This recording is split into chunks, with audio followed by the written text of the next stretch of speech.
Saya kira kalau konflik di internal atau di lingkaran kekuasaan antara PDIP dan Jokowi, itu urusan mereka. Sampai hari ini kan kita tidak melihat secara tegas sikap dari Ibu Megawati. Apakah beliau tersandra? Apakah PDIP sudah tidak berdaya lagi menyaksikan apa yang disebut tadi pengkhianatan? Di ruang publik mengatakan hari-hari ini Megawati berada pada posisi disandra, digembala oleh kekuasaan politik dinasti Jokowi. Tidak berdaya, terposisi sangat dilematis dalam permainan politik Jokowi ini. Saya yakin Jokowi ini pedagang, 10 tahun dia sudah bekerja dan banyak mungkin dia sudah melayani kepentingan Ibu Megawati dan PDIP. Mungkin saat ini dia juga ingin mengambil faedah dari kekuasaan, dan faedah itu adalah membesarkan Gibran yang sudah disiapkan sejak tahun 2020, di mana ketika muncul sebagai wali kota di Solo, berbagai media internasional sudah memprediksi kemungkinan Gibran akan masuk ke gelanggang Pilpres, dan hari ini terbukti. Nah, paket ini akan dipertahankan oleh Jokowi. Saran saya kepada PDIP, kalau memang tersandra dalam tanda petik banyak politisi mereka terlibat korupsi dan Jokowi sudah mengendalikan misal KPK, kejaksaan, tidur saja, tidak usah lagi bereaksi karena ketakutan terhadap isu korupsi. Bisa saja apa yang dimainkan oleh PDIP bagian dari skenario yang juga terhubung dengan kepentingan PDIP. Kita membaca itu karena belum ada sikap tegas kan. Biasanya kan Ibu Mega kalau sesuatu yang dianggap berbahaya kan konferensi pers. Kalau memang semua pandangan publik mengatakan keputusan MK ini pengkhianatan atau puncak pengkhianatan konsolidasi politik dinasti yang dilakukan oleh Jokowi, maka Ibu Megawati harus keluar konferensi pers, mengumumkan menggalang konsolidasi partai politik di parlemen untuk mengevaluasi kekuasaan Jokowi. Berani nggak? Kalau tidak berani dilakukan, ya udah nih ayam sayur.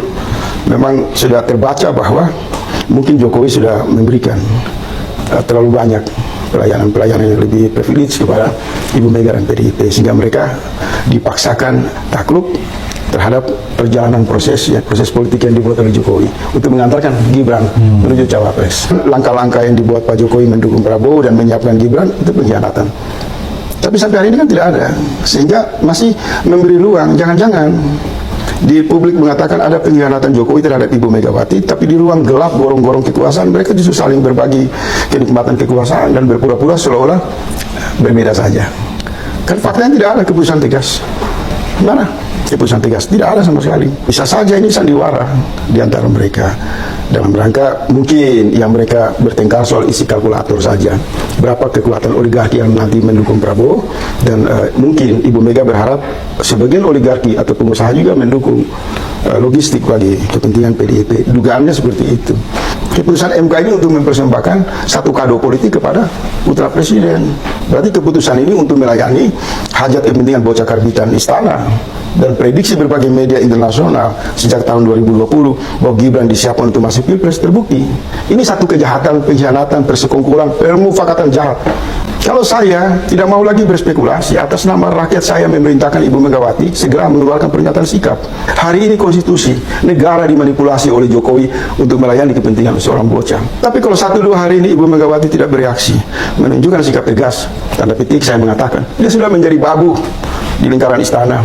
Cuma punya kartu nama ketua umum partai, tapi ini budak, babu politik. Karena ini menyangkut pelecehan yang menurut saya tidak usah terlalu banyak basa-basi. Kejadian di MK itu satu kejahatan yang sangat luar biasa. Ini kejahatan luar biasa. Presiden Jokowi mengatakan dia menguasai data intelijen. Ini sekarang terbukti dari hari ke hari dalam beberapa peristiwa-peristiwa besar. Penguasaan data intelijen ini mungkin ya adalah penguasaan terhadap apa-apa saja yang dilakukan oleh Ibu Mega dan di internal PDIP. Mungkin Jokowi memiliki data yang sangat akurat sehingga mereka ketakutan.